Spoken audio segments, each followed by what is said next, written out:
So welcome to you all. It's lovely to have you with us this afternoon. My name is Liz Woodham. I'm the primary coordinator of NRICH, and I'm joined by... I'm Charlie, who works on the secondary side. And with us as well this afternoon is the director of NRICH, Ems. Hi, Ems.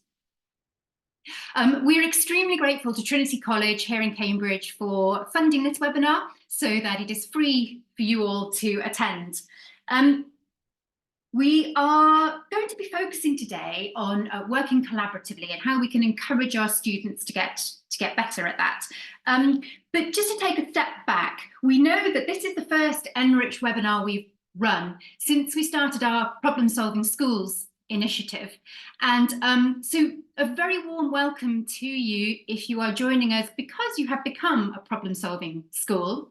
As part of the problem solving school, what you will have done is you will have signed up to our charter to establish the beliefs behind the way that you teach mathematics in your school. And what we have promised to do here at NRICH is to offer you further resources to help in that aim. You're all very, very welcome. Before we get into the nitty-gritty of working in a collaborative way, Charlie and I would just like to set the scene for you. Now, on my screen, which I'm currently sharing, I'm just going to move a few things out of the way so I can see properly myself. Those of you who are familiar with NRICH may well have heard us talk about our rope model already. We find this framework really helpful as we are creating new resources for NRICH. So this rope model was created by Kilpatrick and colleagues in the States.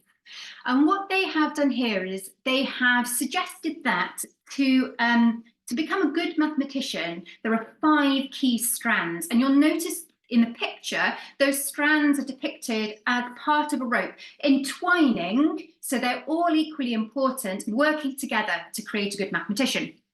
Now, in the context of problem solving schools, we're thinking about how we can encourage our students to become better problem solvers.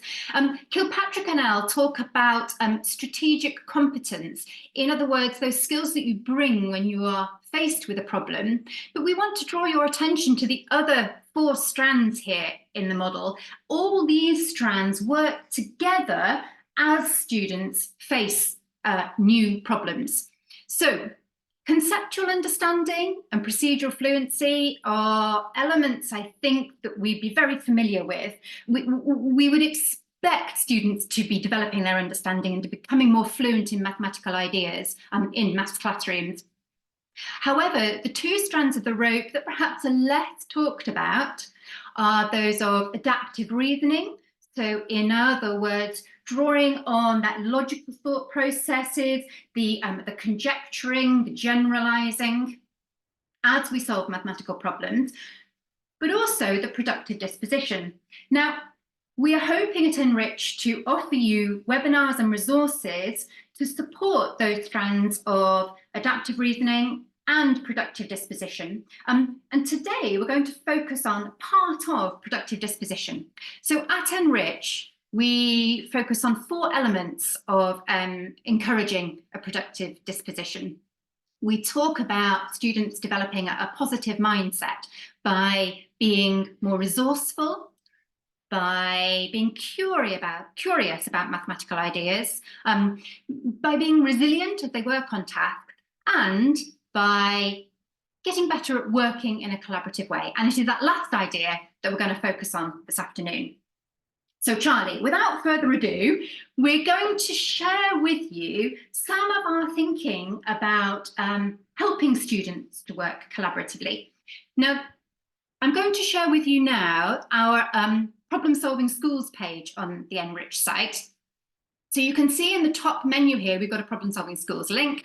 And when you click on that link, you get to a short video of Ems explaining the initiative to you. But this part here is where we will be uploading new resources to support you working in schools. And if we click on that now, you can see that we have got some resources here to support you as you help students work collaboratively. Here, we've got two groups of tasks, some primary tasks, secondary tasks, but we'll come back to those a bit later. What we're going to focus on first of all is this page. I'm going to click on there. And what Charlie and I have been trying to do over the last couple of months is gather together ideas that we have found helpful, resources that we have found helpful in helping students to work collaboratively. And we've structured these in a particular way, which we'll go through, and we offer these to you in the spirit that we hope between now and our next webinar, you'll, with your colleagues at school, explore the ideas that we've gathered together here as a group in your school. You may want to investigate some resources further, do some further reading, and think about how you can put this into practice in your setting. So Charlie, here we are on our Working Collaboratively page. Hot off the press. Hot off the press, exactly. Yeah. I'll hand over to you and you give us a little bit of a sort of, let's have a little chat about how we've structured it and why. So I suppose we started by thinking about classrooms offering students an opportunity to be part of a community of mathematicians. That's right. And that working collaboratively seemed an integral part of such a community. And we thought that there were sort of three levels at which we wanted to think about this when we started thinking about how we might organize some sort of guidance and so on. A sort of more a fundamental level, it was to do with values and ethos that we want to establish in the classroom. What are the guiding principles that inform everything that we do in our planning, in our curriculum documents, in our classroom interactions. So that's one of the three parts that we're going to talk about. Yeah. And then two others. One with sort of structural considerations, which might be things that we plan for and that students will recognize every time they come to the classroom as being fundamental to how we are operating in our classroom. And then the third one at a much more granular level, yeah, to do with the kind of interactions that we would like to that allow us to work in and support a community of mathematicians. So we'll talk about each in turn. Yeah. Starting with the values on ethos, and we've listed three components that we thought captured what we have in mind for a classroom, as a group of students working collaboratively as part of a community. The first one we've listed is we can all learn from each other. Second one is all our contributions are valued. And when we talk about we're talking about teachers' contributions and students' contributions. And then we all have a chance to speak, but also have a responsibility to listen. Yeah, which is key, isn't it? That responsibility to listen as well. Yeah, and we're going to come back to how students are listening to each other if we're going to have students working collaboratively in a productive kind of way. Absolutely. As we have set out, we are offering you ideas that we have found helpful as we've begun to think about working collaboratively. But this page on NRICH we see as, to some extent, as work in progress. And so we would very much value any thoughts that you have. And so if there are strategies that you have and you already use in your classroom for creating this kind of culture, this kind of ethos, do feel free to post them in the chat if you feel we've missed something out, or there are particular ways that you do this. Please pop them in the chat now. Charlie and I will be able to save the chat, and we'll be able to look at it over the next week or two, and so we can also, populate this page with some of your ideas as well. Yes, and we're going to give you time at the end of each of the 3 parts to make a contribution, because even though this page is hot off the press, we're imagining editing it and adding to it, improving it as time goes on. So having some of your ideas included would be great. Yeah, absolutely. So we're going to be quiet for a couple of minutes. Yeah. So do contribute. So any strategies that you have to establish this kind of ethos would be great.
Thank you ever so much. Do keep posting if you would like to contribute and you haven't yet. But scanning through what you've popped in the chat there, some of the points that you're making are going to come up a little bit as we go through, which is really useful. But thank you to those of you who've written some things, and there's one thing there that I've not heard of, not come across before, so we will look those up. So thank you.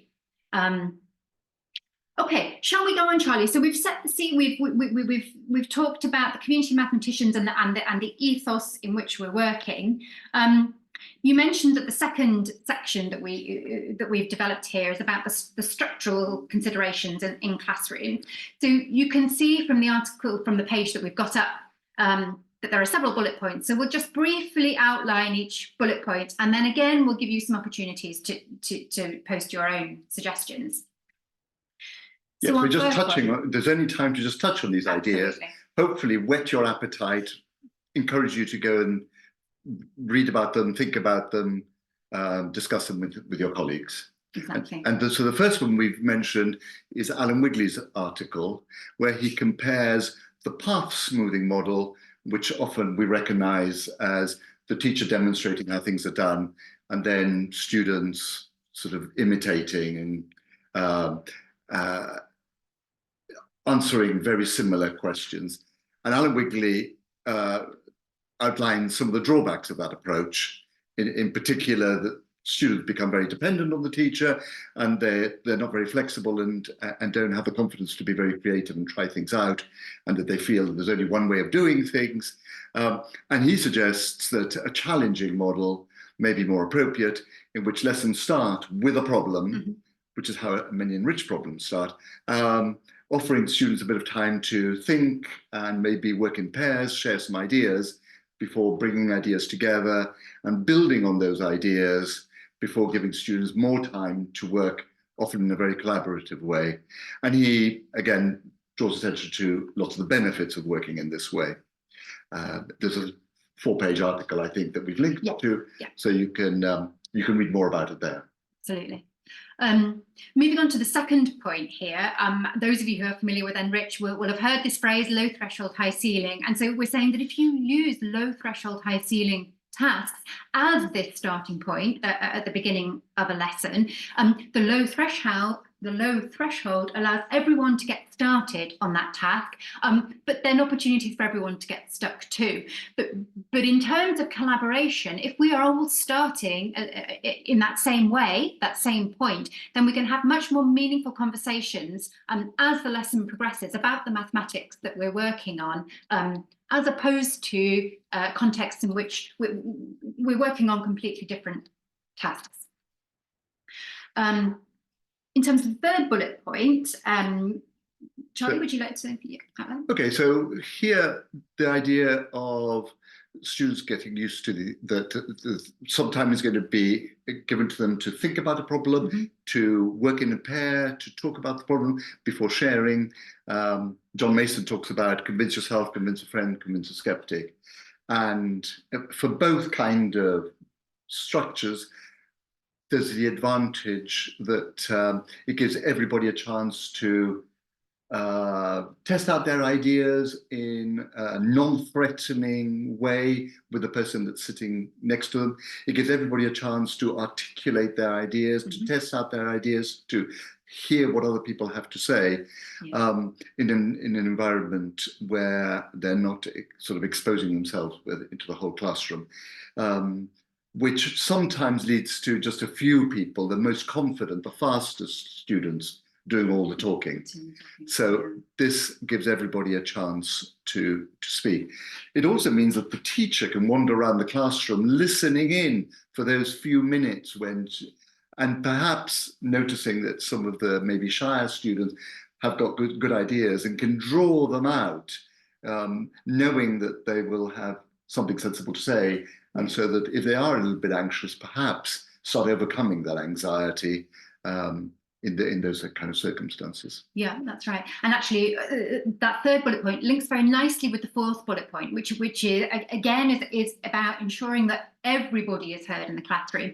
Dylan William suggests that if you rely on a hands up policy in your classroom, you tend to be choosing students to speak who are perhaps the most confident students, rather than hearing from everybody. Now, except that you're not choosing. They're choosing themselves. They're choosing themselves. Yes, good point. So the teacher... It's selecting from a very small sample of students. Good point, Charlie. So Dylan Williams suggests a totally randomised way of inviting comments in the classroom. And I guess Charlie and I have been talking about actually the implications that has, because if you move to that model in the classroom, you've got to be prepared initially, haven't you, for actually a student to say, I don't know, I'm stuck. I can't answer your question. Now, what do we do in those situations? Charlie and I have found the work of James Nottingham helpful. He coined the phrase to be stuck in the pit. And it is, if you are in the pit, you don't know what to do, but actually it's the responsibility of those around you to help you become unstuck. So in the classroom situation, you know, Liz is stuck. Can anybody help? Does anybody offer something to move her thinking forward? What I like about students saying, oh, I'm in the pit, can somebody help me out, kind of thing, it does feel that that is not a permanent state of being. We are expecting to find ways, scaffolds, ladders, ropes, whatever kind of metaphor you want to use in the classroom, for helping Liz or Charlie come out of the pit. There is expectation that that's why we're in the classroom. Yes. It is not that Liz or Charlie are going to spend the rest of their lives in the pit. That's right. And that feels really important. Yeah. And I think it might link to something else that we're going to be talking about later. In terms of Dylan William and randomizing the contributions from the students, he did an experiment on television. We were just Googling it. And unfortunately, for those of you in the UK who, if you go to the BBC website, the program is no longer available, but there are sort of 2-minute clips there. And what he suggested is you get lollipop sticks and you write the names of all the students. And then have a tin of lollipop sticks with all the names of your students for each of your classes. And so when it comes to choosing somebody, you are very visibly Yes. choosing a child at random, Yes. so that it's seen as being random. Yeah. And what was interesting in the television program was that the teachers were slightly worried that the weaker students were going to be exposed because they were going to be asked questions. And instead, what happened was that the teachers were pleasantly surprised that some of the students that they rarely heard from actually were quite capable of answering the questions. And what was also interesting is that the highest attaining students crept into the classroom, I don't know, break time or lunchtime or after school, and pulled their lollipop stick out because they were so worried about being picked on, being exposed, yeah, when they didn't know the answer, because their status or reputation yeah. depended on always having. Yeah. And this links up very nicely with Carol Dweck's work on growth mindset and fixed mindset. And in terms of the culture of the classroom, this idea that we all have an opportunity of improving and that it is fundamental. So some students will not know the answer, but we're going to treat them as being in the pit, and can we help them out of the pit? And that is the job. That is what we're at school to do. That's what learning is all about. Yeah. So I guess the points we've talked about so far in these structural considerations, we're not specifically talking about groups of people. We're not really identifying necessarily groups of pupils, but these next two bullet points are offering some ways in which you could think about organising your class into groups of students working together. So Peter Liljedahl, he has written a book, Building Thinking Classrooms in Mathematics. I mean, we really love that, the thinking classrooms, actually. Yeah, how wonderful to aspire to be a thinking classroom.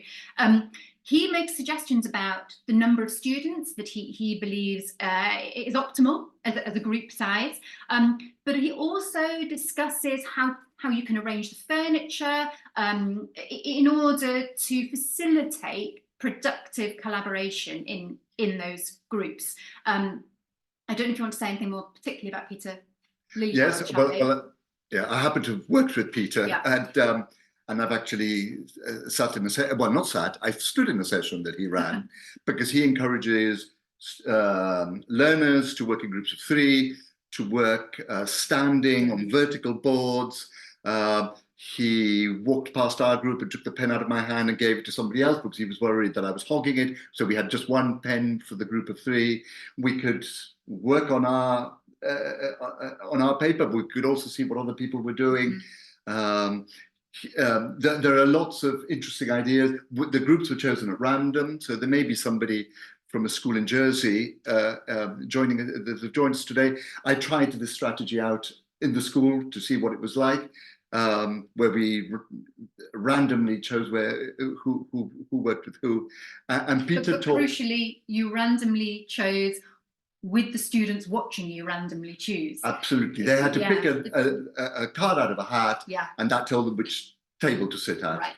And Peter talks about how important it is for the students to know that it's been done genuinely. Randomly. Yes.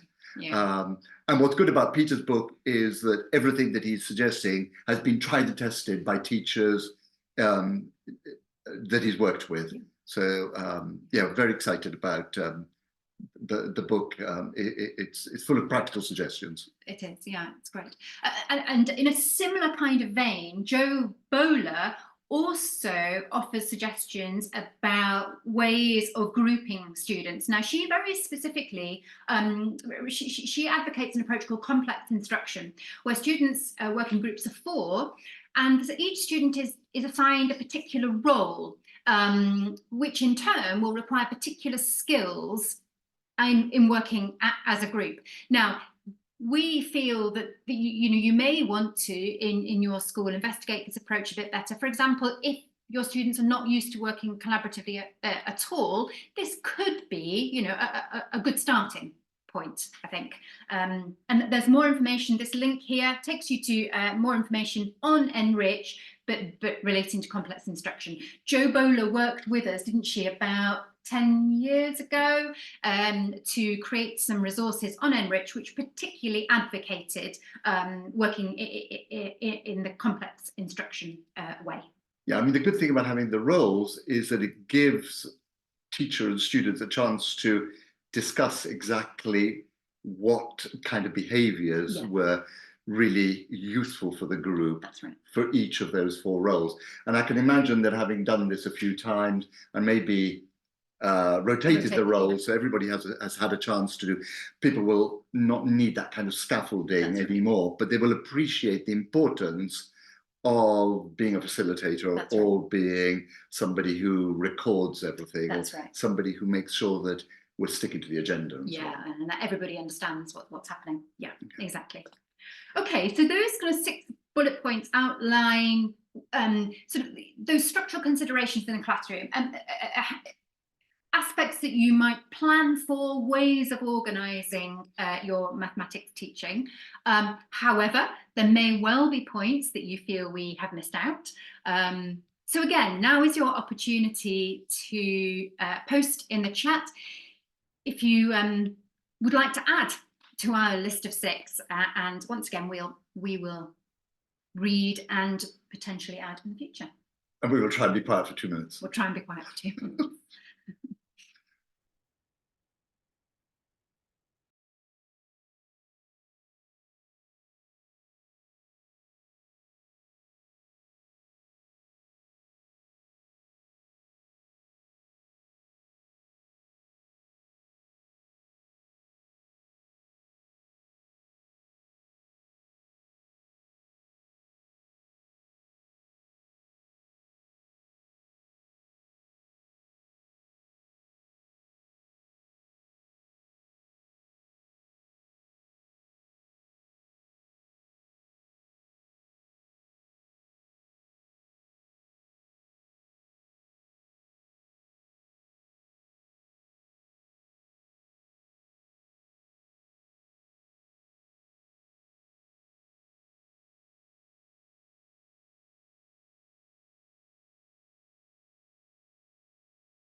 Okay, once again, thank you very much for your contributions on the chat.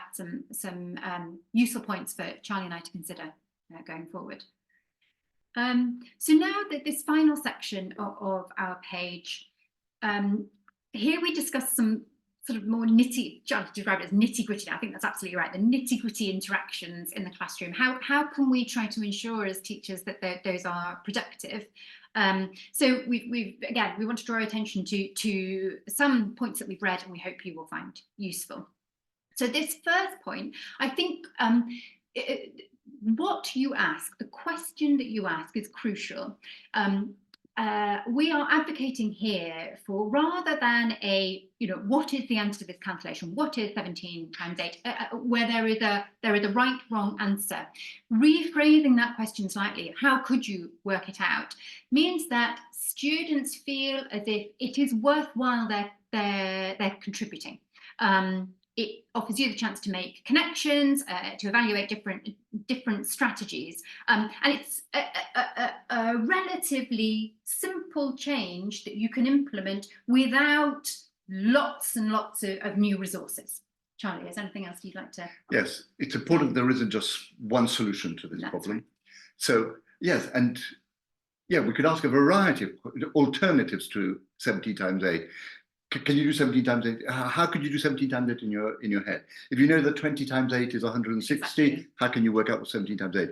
If you've got a calculator and the 1 and the 7 keys don't work, can you still work out 17 times 8? Yeah. How would you do it? Can you find 3 different ways of doing this?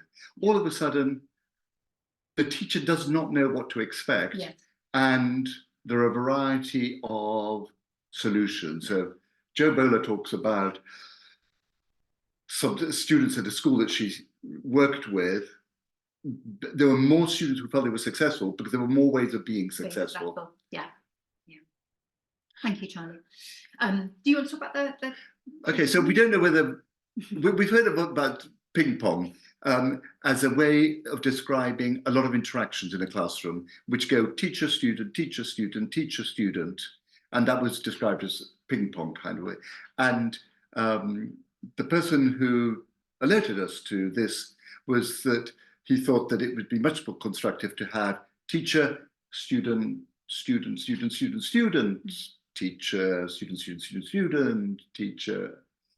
And we've tried to dig around and see who wrote about it and what, and we haven't been able to. And we've chosen volleyball, but we've got nowhere. If anybody's heard about this before and knows what the alternative to ping pong was, we'd be grateful. Who we can attribute this to, that would be wonderful. So the idea is that we have a way of encouraging students to talk to each other. And in a way, this links then to the third bullet point, which is about encouraging dialogue rather than monologue. So the person we thought was responsible for the ping pong, Alf Coles, talks about slowing down and opening up. So the idea is that somebody speaks, and then there is an expectation that the next student to speak has to respond to what has just been said.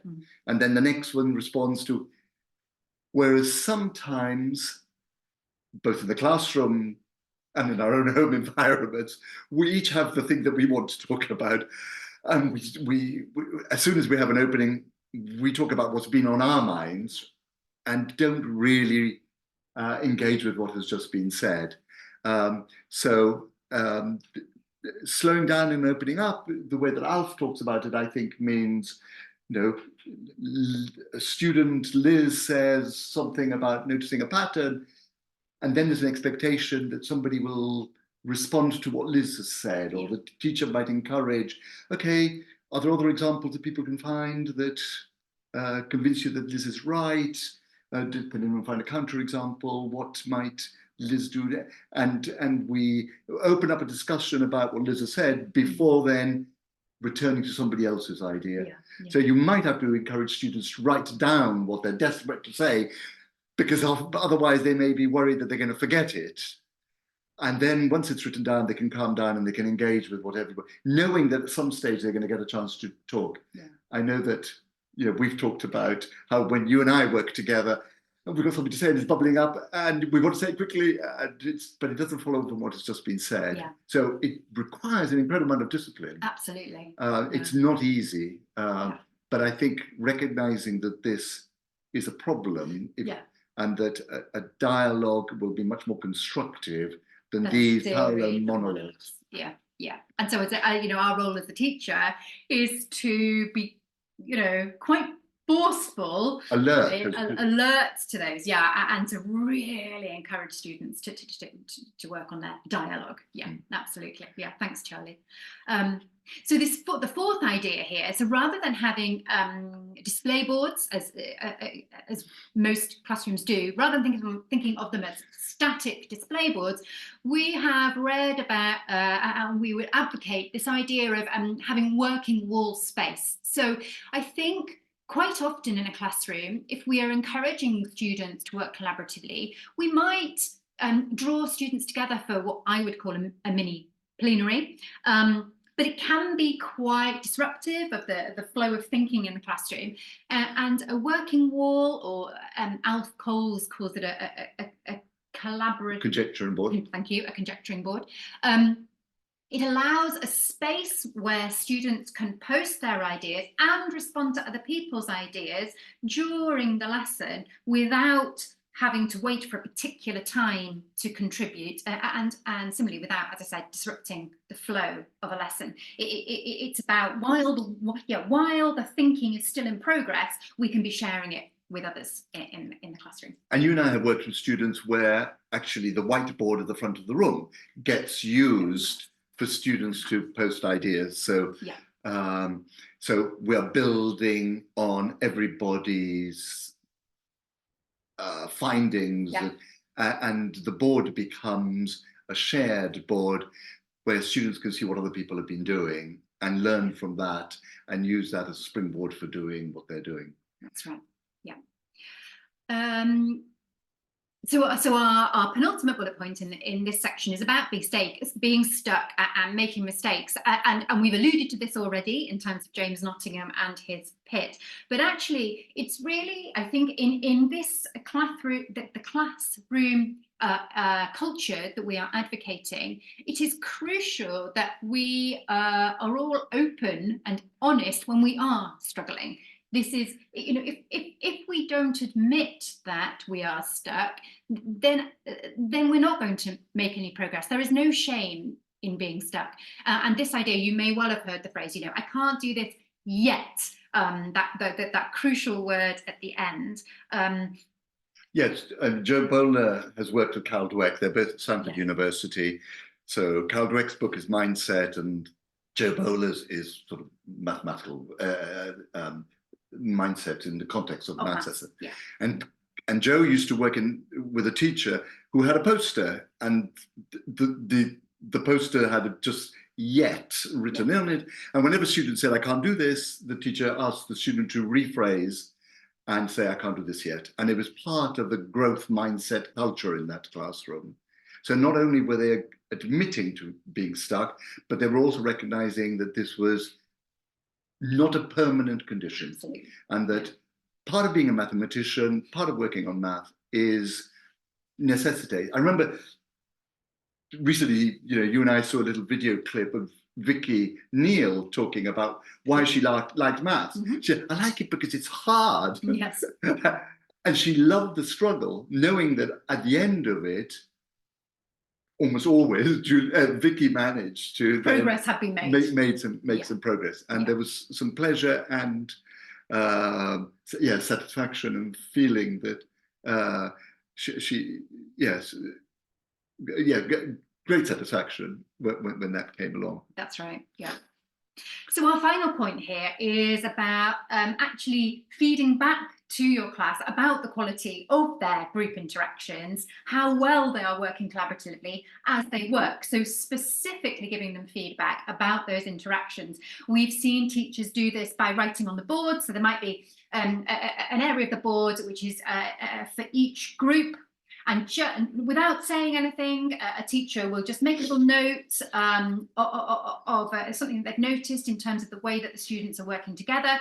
And the group is responsible for just checking the board every now and again to take on board that feedback. And of course, if we value the collaborative working, we do need to offer this feedback to students and draw their attention. If we value the 5 threads of the rope model, mm-hmm. and we only give feedback on the right and wrong ways in which they've been measuring angles or factorizing quadratics, and that is the only thing that gets attention, then the students will only value that. Yeah. If the teacher recognizes when they appear to be curious or resilient or resourceful, as well as working collaboratively in a productive way, and they get feedback on it, they know that this is something that is valued by mathematicians. Yeah. And when we start thinking about mathematical skills, exploring, conjecturing, explaining, justifying, representing things in multiple ways, proving, these are also going to be skills that need to be identified and recognized and valued. That's right. Will have more rounded mathematicians. Yeah. So giving feedback on people's dispositions so as to make sure that they are productive seems really important. Absolutely. So that brings us to the end of the sort of those little nitty-gritty interactions, facilitating those productive interactions in the classroom. That's the end of our sort of points on those. We've got 4 minutes left, Charlie. We started 2 minutes late, so we'll give ourselves 6 minutes. Okay. So please do post in the chat if there are, points that you'd like to make which you feel we haven't addressed. We would be very grateful for that. I'm afraid I'm not going to be quiet for 30 seconds. What do you think I should? Is that bad? No. Okay, I'm going to be We're quiet. going to be quiet. We're going to be quiet.